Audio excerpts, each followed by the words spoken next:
तो guys India में crypto को लेकर एक और नया update. RBI bats for crypto ban, government seeks global collaborations for better implementation. ये फाइनेंस मिनिस्टर निर्मला सीतारमन का कहना है। ये स्टेटमेंट आज रिलीज हुई है, थोड़ी देर पहले मैंने इसको ट्वीट किया है। बट जानते हैं कि एग्जैक्टली क्या कहा गया है और क्या कुछ हम एक्सपेक्ट कर सकते हैं। बट उससे पहले आपको याद होगा कि चैनल पर आरबीआई के बैन को लेकर हम बहुत वीडियोस ऑलरेडी बना चुके हैं। इनफैक्ट मैंने एक एनिमेटेड वीडियो भी बनाया था। 3 साल हो चुके हैं इसको, जब से आरबीआई जो है वो बिटकॉइन के पीछे पड़ा है, क्रिप्टो के पीछे पड़ा है। तो आज की जो स्टेटमेंट है ये बिल्कुल भी कोई नई स्टेटमेंट नहीं है, ये काफ़ी पुरानी है। बट टाइम टू टाइम ये बीच में हाईलाइट होती रहती है और मेन स्ट्रीम मीडिया भी इसको कवर करना शुरू कर देता है जैसे ही ऐसी कोई न्यूज़ आती है।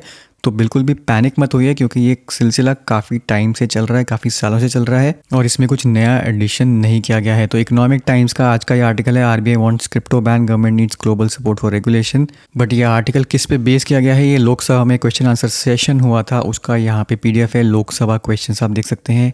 क्रिप्टो करेंसी को लेकर स्पेसिफिकली क्वेश्चन पूछा गया और ये आज ही का क्वेश्चन है, 18 जुलाई 2022। तो पहले क्वेश्चन पढ़ते हैं, फिर देखते हैं फाइनेंस मिनिस्टर का क्या यहाँ पे आंसर है। Will the minister of finance be pleased to state whether the Reserve Bank of India has issued instructions, circulars, directions, warning etcetera regarding restricting the issuance, buying, selling, holding and circulation of crypto currency in India during the last 10 years and if so the details. तो detail मांगी गई हैं। सबसे पहले तो ये question है कि आरबीआई ने आज तक कोई यहाँ पे गाइडलाइंस इशू करी है कि नहीं, और अगर करी है तो क्या यहाँ पे डिटेल्स हैं उसकी। Whether RBI has registered its concern over the adverse effects of cryptocurrency on Indian economy and if so details। तो यहाँ पे सेकंड क्वेश्चन ये है कि क्या आरबीआई ने कभी ये कंसर्न शो किया है कि क्रिप्टो करेंसी का बहुत एडवर्स इफेक्ट पड़ सकता है इंडियन इकोनॉमी पर। अगर ऐसा किया है तो क्या उसकी डिटेल्स हैं। तीसरा जो सब पार्ट है वो ये है कि whether RBI has recommended for framing suitable legislation to restrict the flow of crypto currency in India. तो क्या आरबीआई ने कभी रिकमेंड किया है कि कोई ऐसी लेजिस्लेशन, कोई ऐसा लॉ लेके आया जाए जहाँ पे क्रिप्टो करेंसी को रिस्ट्रिक्ट कर दिया जाए इंडिया में। अगर ऐसा किया है तो क्या उसकी डिटेल्स हैं। अगर नहीं किया है तो क्या गवर्नमेंट का कोई प्लान है इसको लेजिस्लेट करने का, कोई लॉ बनाने का restricting the use of crypto currency in India, और अगर है तो क्या कोई टाइम फ्रेम इसके बारे में फ़िक्स किया गया है कि नहीं। तो ये एक क्वेश्चन है जिसके बहुत सारे सब पार्ट्स हैं। अब देखते हैं फाइनेंस मिनिस्टर का यहाँ पे क्या आंसर था।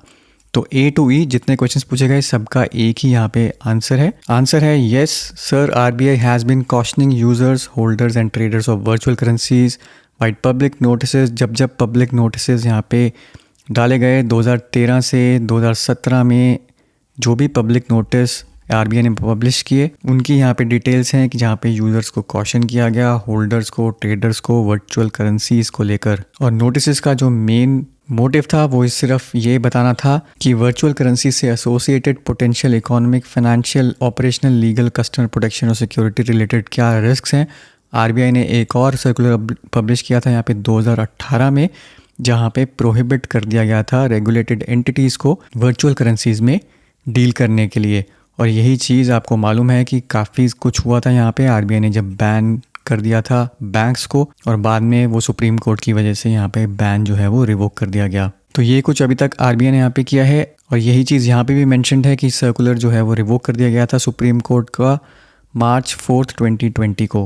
अब पिछले साल मई 31 को, यानी कि 2021 मई 31 को आरबीआई ने ये एडवाइज़ किया है सारे बैंक्स को to continue to carry out customer due diligence process for transactions in virtual currencies. तो यानी कि KYC, anti money laundering, combating financing of terrorism, जितनी भी ये ऐसी ऑब्लिगेशंस हैं, रेगुलेशंस हैं, उनको इम्प्लीमेंट किया जाए। तो जो भी रेगुलेटेड एंटिटीज़ डील कर रही हैं क्रिप्टो करेंसीज में, उन सबको ये सारी चीज़ें यहाँ पर फॉलो करनी है। यहाँ पे ये भी कहा गया है कि RBI has registered it's concern over the adverse effect. तो आरबीआई ने काफ़ी बार बोला है कि क्रिप्टो करेंसी का बहुत एडवर्स इफेक्ट पड़ सकता है इंडियन इकोनॉमी पर। RBI mention that crypto currencies are not a currency because every modern currency needs to be issued by central bank. तो करेंसी की बाय डेफिनेशन जो वैलिडिटी है वो तभी होती है अगर सेंट्रल बैंक या गवर्नमेंट उसको इशू करता है। तो अब क्योंकि क्रिप्टो करेंसी किसी सेंट्रल बैंक या गवर्नमेंट ने इशू नहीं करी है, इसलिए यहाँ पर ये करेंसी नहीं है। Further, the value of fiat currencies is anchored by the monetary policy and their status as legal tender। तो ये डेफिनेशन यहाँ पे दी जा रही है कि fiat currencies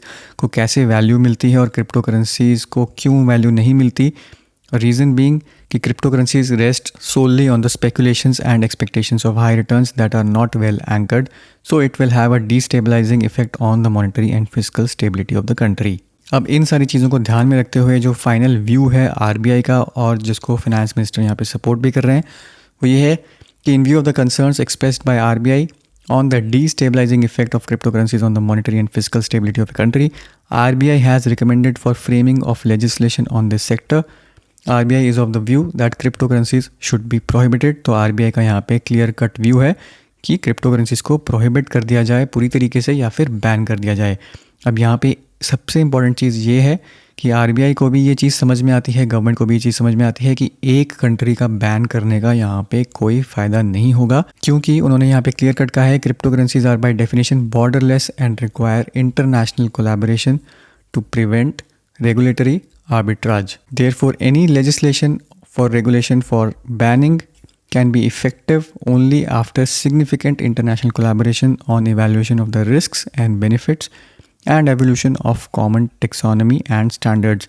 तो क्लियर कट यहाँ पे स्टेटमेंट है कि कोई भी लेजिस्लेशन, कोई भी लॉ बनाना है, रेगुलेशन करनी है या फिर कम्प्लीटली बैन करना है, उसके लिए सारी कंट्रीज़ को मिलके एक इंटरनेशनल कोलैबोरेशन होनी चाहिए जो इसको इवैल्यूएट करे कि क्या रिस्क है, क्या बेनिफिट है, और तभी ये चीज़ इम्प्लीमेंट हो सकती है। तो ऑन इट्स ओन अगर कोई कंट्री, इंडिया जैसी कोई कंट्री अगर बैन कर देती है, हेविली रेगुलेट कर देती है, उसके बाद भी ज़्यादा बेनिफिट नहीं मिलेगा गवर्नमेंट को, क्योंकि क्रिप्टो करेंसीज जैसे मैंने कई बार आपको पहले भी बताया है कि बैन नहीं की जा सकती। चाहे जितना मर्जी आप कोशिश कर लें, क्रिप्टो करेंसी को बैन नहीं कर सकते, बट हाँ उसको रेगुलेट कर सकते हैं। अगर सारी कंट्रीज़, जितनी भी दुनिया की जितनी कंट्रीज हैं, सब मिलके अगर एक लॉ बना दें, एक स्टैंडर्ड बना दें, या फिर पूरी तरीके से बैन करने की डिसीजन ले लें, तभी कुछ हद तक रेगुलेट हो पाएगा। नहीं तो बिना उस चीज़ के यहाँ पे पॉसिबिलिटी बैन की या बहुत हैवी रेगुलेशन की कम है। दुनिया की जितनी भी कंट्रीज हैं सब मिलके एक कंसेंसस पे आए, एक ही चीज़ को यहाँ पे डिसाइड करें, ऐसा बहुत होना प्रैक्टिकली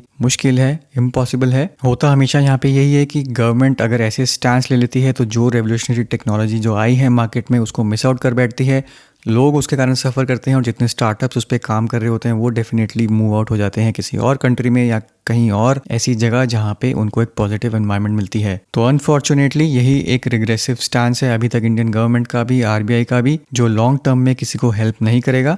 बट आप लोगों की क्या राय है? क्या मेरी सोच यहाँ पे ठीक है? आप लोगों को ऐसा क्या लगता है, या फिर आपका कुछ और पॉइंट ऑफ व्यू है तो नीचे कमेंट्स में ज़रूर लिखिए। ये था दोस्तों मेरा आज का वीडियो। उम्मीद करता हूँ ये आपको पसंद आया होगा। वीडियो को जरूर लाइक करिए, शेयर करिए, चैनल को सब्सक्राइब करना मत भूलिए। मिलता हूँ मैं आपसे अगले वीडियो में, तब तक के लिए हैव अ सेफ इन्वेस्टमेंट। खत्म, बाय बाय, टाटा, गुड बाय, गया।